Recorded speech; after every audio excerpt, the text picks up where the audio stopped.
I'm Tulsa World reporter Carrie Aspinwall, and I'm here with my editor Ziva Brandstetter.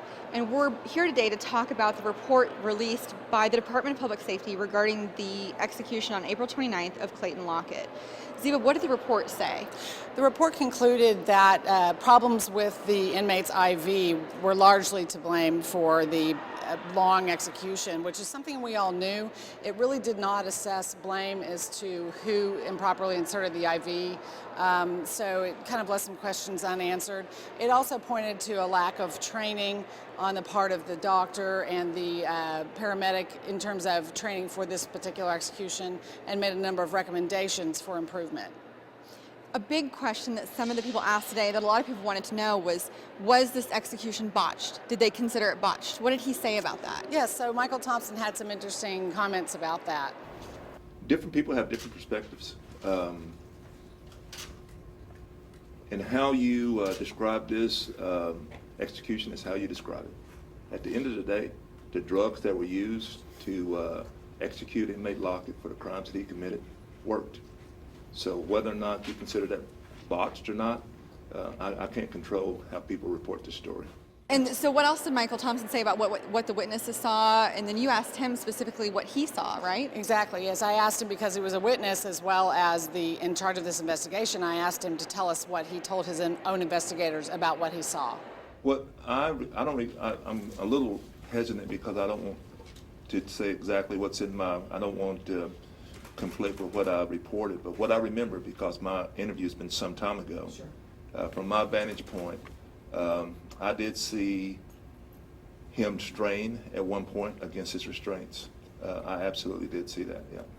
What we also learned from the report today is that there was a discussion that went on inside the execution chamber among the doctor and the executioners about whether they should have administered life-saving measures. They had a point at which they could have done something, and we asked them, what happened with that? Did they even have the equipment to do that? Yes, so the answer that Commissioner Thompson gave and the investigator gave indicated that they did not have life-saving equipment on hand, and that they would be expected to load the inmate into an ambulance and take him to the hospital for treatment, which is pretty unlikely given the situation. Like you would expect here, if somebody needed life-saving measures here, you'd have to be loaded up in an ambulance and taken to a hospital.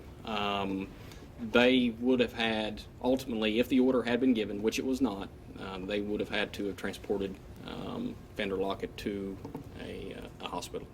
Ziva, also today there was a press conference with Governor Mary Fallin where she discussed the findings of the investigation and what she got out of it. What did we learn? Yes, so Governor Fallin reiterated the state's commitment to carrying out the death penalty. She didn't waver on that. She did say that if changes need to be made, particularly in scheduling multiple executions on the same night, that she'll make those.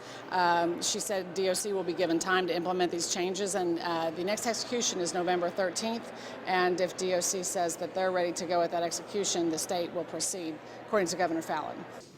I continue to believe that the death penalty is an appropriate and just punishment for those guilty of our most heinous crimes in our state, as Mr. Lockett certainly was.